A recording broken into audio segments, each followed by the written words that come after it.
Ladies and gentlemen, joining us now. By the way, happy 11 o'clock hour to those listening on Westwood. It's September 9th, 2019. We've covered a lot of things. And right now, our first notable guest to join us is a man who's one of my bosses, actually, believe it or not. He's a man who is world renowned. I got a chance to walk around Madison Square Garden, where Monday Night Raw is tonight, with him during a fight for Top Rank. It was all Ukraine. It was Lomachenko's people. Nice. And this man couldn't walk two steps without everybody wanting a picture with him. He's the founder of NXT, which debuts on USA Network on Wednesday nights. WWE COO, the Cerebral Assassin, D-Generation X, suck it, Triple H. That's a hell of a build-up, Pat. I feel pretty good about it. You deserve it too, though, man. How is life as WWE COO, founder of NXT, and also in-ring competitor Triple H right now? It's fairly busy. The addition of the Wednesdays live NXT every single week, 52 weeks a year, is huge, and it's obviously very time consuming, not only from a creative standpoint, but everything else, but awesome opportunity. I can't wait to show the world what NXT does. I think it's such an interesting point. We'll start there. Back in the day, everybody knows WWF, WWE. Everybody was like, oh, that's just the sideshow wrestling thing that it is that would come on Monday nights. Some people would watch it, some people wouldn't, right? Now here we are in 2019, and what WWE has become, that you've sat through this entire transformation of the company, is now a globally stock market traded company that makes billions of dollars and produces like 14 live shows a week around the world entertaining people. What has it been like for a company that is still a family business, basically, to become this massive global thing for you, Vince, Stephanie, and the others in charge to deal with? Well, it's been an awesome ride, but I can tell you, in some ways, I feel like we're just scratching the surface. Vince will say all the time that he's been working on this for a long time, as you can imagine. But he'll say all the time, one of these days we're going to be an overnight sensation. But it really comes down to everything that's being done, and the build of it, I feel like, is just all steps of something that is supposed to take place. And I feel like even as big as it is now, when you go 20, 30 years down the line, you're really going to start to look at it as the way people do with Marvel, or the way people do with Disney, where Disney's not about cartoons anymore. It's not just about princess movies. It's so much more than that. Marvel's not just a paper comic book company anymore. It's so much more than that. And I think that is the key of where WWE really is headed as a global brand. It's going to be, it is now, but it'll be so much more than that in the future. That's going to be wild to see if you guys can grow even more. You have your hands in everything. Okay, you have movies. WWE production company creates bangers, by the way. We're on Marine 7 right now, I think, and every one of them's good. There's a podcast network that has been announced that's going to happen. You're on Monday nights on national TV. You're on Friday nights national TV. You're on Wednesday nights national TV. You're doing business everywhere. What is something that you see growing? Like, what is the WWE going to dive into that you see really taking? Is it going to be more in the production world? Are you guys going to create more shows? What, the network, by the way, whenever Vince McMahon started the network, he was an idiot. Everybody thought he was an idiot. Now everybody's doing it. What is next? I mean, I think those are all things that are based on the core, the core product of what we do. When most people look at it, WWE, they just see, the wrestling product, the sports entertainment product, but it's become a global media company and so much bigger. So when you first talk about the sports entertainment side, I still think that we're just nicking the surface. The OTT or the WWE network that you said, Vince kind of started the closed circuit TV genre all those years ago. That then morphed into the pay-per-view model. Pay-per-view model morphed into the OTT, the network that you see now. And each step of the way, people thought he was crazy for doing it. When he started the network and tore up the pay-per-view model, everybody said, oh my God, that's the craziest thing. He's taking his number one line of business and tearing it up and going in a different direction, and now everybody's doing it. He's very rarely seen for being that vision and being in front of it, but that really is where it is. And I think as that continues to grow, our viewership is massive internationally. We're the second biggest sport. Just take it as an example, India, the second biggest sport in India. And like 70% of the consumption of WWE product happens outside of the US, but only like 30% of the monetization does. So the growth opportunity is huge. And one of the things that we're working on now is what I've coined the term of global localization on, is going to these different markets.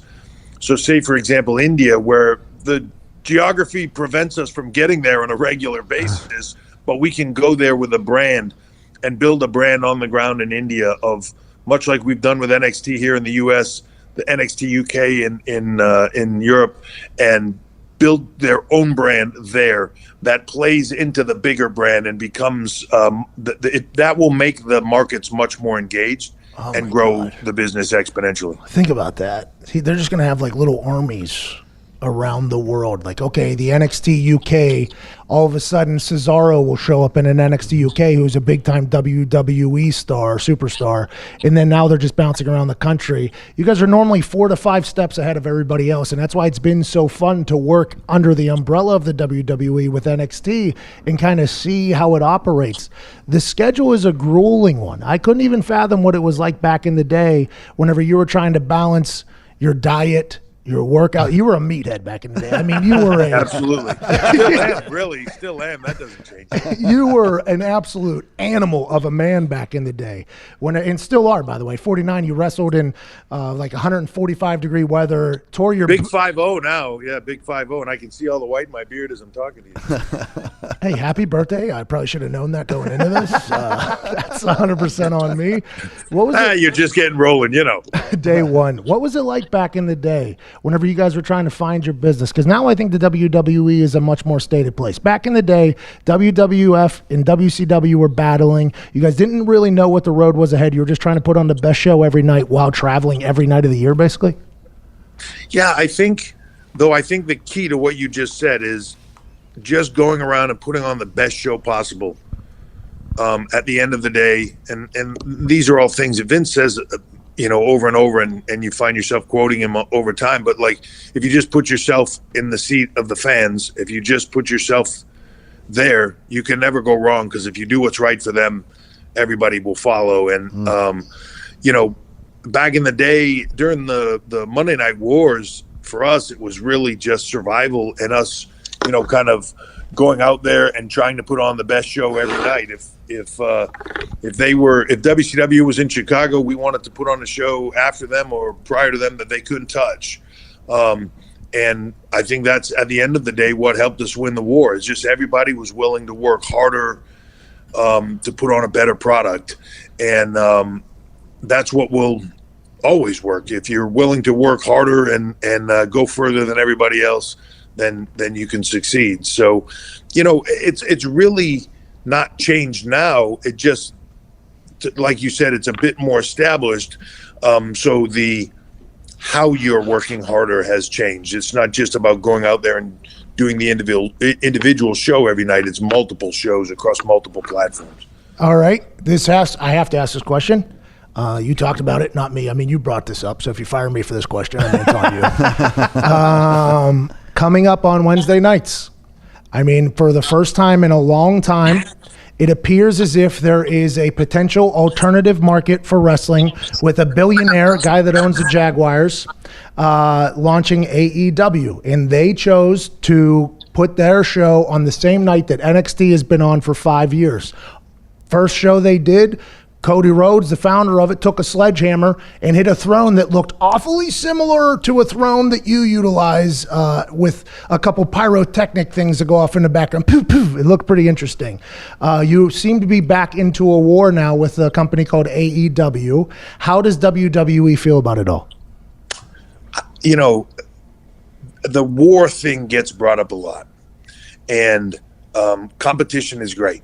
So if they are coming on Wednesday nights and they want to put on the best show they can, great. That's where we are. We've been on Wednesday nights, like you said, for 5 years. It's been our home.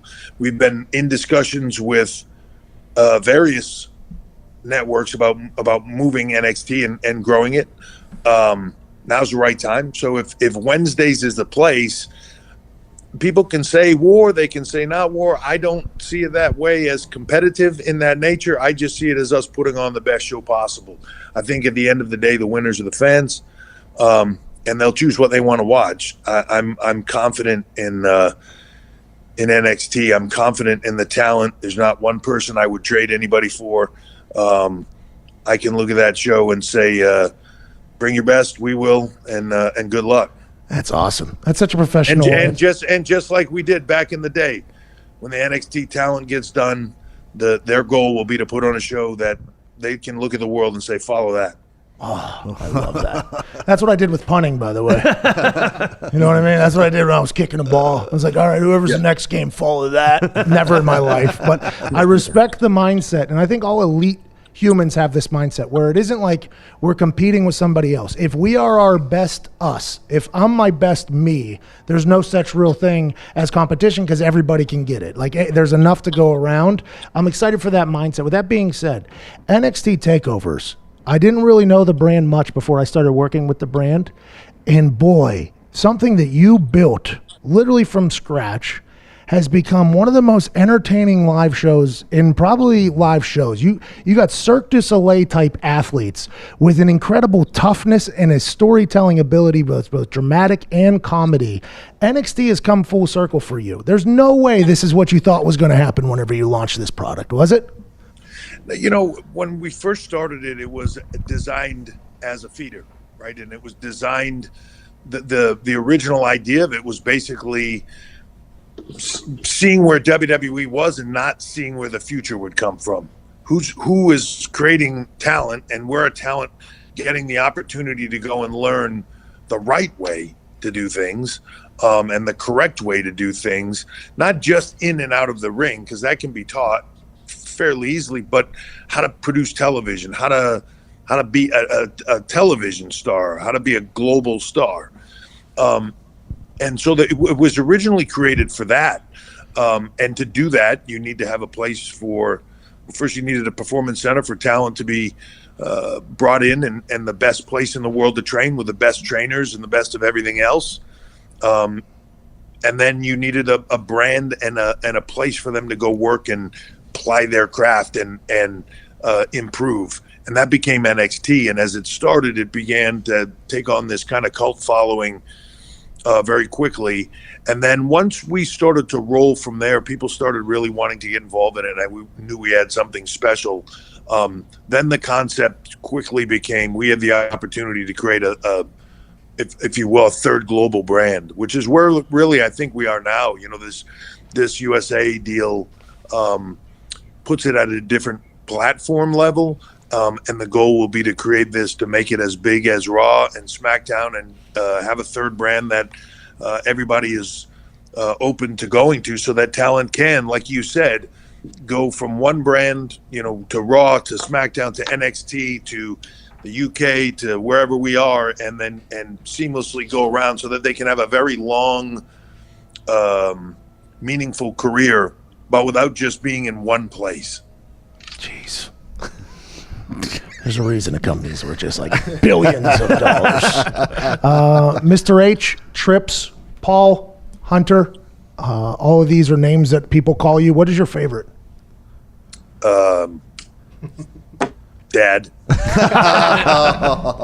that was such a good answer right there. Such a good answer. How do you balance your personal life and work life? It's like I said earlier, it's a grueling schedule, and it's an incredible family you have. People bring that up a lot. Like, it's one of the things outside of, you know, industry talk. People ask me all the time, like, hey, how do you do work-life balance? And you know, tell us about work-life balance. Work-life balance, a load of crap. There is no such thing. When you do the best you can, just like every single parent does, just like every single person out there that has to make ends meet and work multiple jobs and be gone. And when you're at work, you feel guilty you're not with your kids. When you're with your kids, you feel guilty you're not doing something for work. You know, the biggest thing you try to do, just like everybody else, is make it work. And I think for me, the biggest reminder is to be present wherever I am. If I'm working, I'm working. If I'm with my kids, I try to turn off everything else and just be with my kids and dedicate that time to them. It's not about the amount of time, it's about the quality of time. And so, you do the best you can with it, but it's not, there's no magic formula where you go like, oh, I have perfect work-life balance. Chuck Pagano used to say, hey guys, be where your feet are. And that's such a good quote. It's a real one. Be where your feet are. That's exactly what you just said. It seems like a lot of success. Yeah. Although my daughter rides horses, I have to bring her to the horse farm a lot of times, and my feet sometimes aren't in good places. Ladies and gentlemen, international businessman, rock star of a human. I can't wait until you're giving TED Talks in like 40 years from now, just talking about the billions and all the success WWE. I don't even know Ted. But, hey, like you talked about the genius of WWE. Here we are. We're on the ground floor of greatness of the Pat McAfee time. Oh, gosh. Awesome. You were the first you guys were the first people to put me on your network, and I'll never forget that. Gamblers, man. We are gamblers. Ladies and gentlemen, I'm so thankful for not only you being my boss, being an incredibly intelligent human, and also all the entertainment you brought the world, because there wasn't a day, I don't think, back in the day that went by that we all didn't just say, ladies and gentlemen, let's get ready to suck it. I mean, and then get thrown out of school. Yep. Yeah, I mean, there was a couple conversations my parents had to have with me because of you, but other than that, I appreciate you so much for everything. Ladies and gentlemen, a stellar father, Triple H. Thank you, man. Thank you so much. Thank you, guys. Good luck with the show, man. I'm excited to see this thing grow and become something massive. We're on in Italy. The Pope might be watching. Anything you'd like to say to him? He's probably on the can right now. He's watching on his phone. In a moment, he's gonna look down and go, "Holy!" I get it, because it's the Pope. I get it. That's a dad joke for you. You can take that with you. Boss man, thank you so much. Cheers. Thank you, guys. Appreciate it. What a guy, man. Hey, when I say this, I mean this. It's the first Monday after NFL Sunday, and it's the first show. And I was talking with the WWE people and talking with everybody. They're like, you should have Triple H on the first show. I was like, would Triple H want to come on my show? They're like, you should go ask him yourself. I'm like, I'm not walking up to that man. And I literally did. At the last one, I walked up to him. I was like, hey, man, I think I'm about to have a live show, daily one. Will you be on the first episode? He's like, yeah, Pat, why are you even asking? I'm like, well, to be honest, I feel like that's how you get on your schedule. He's the man, absolute man.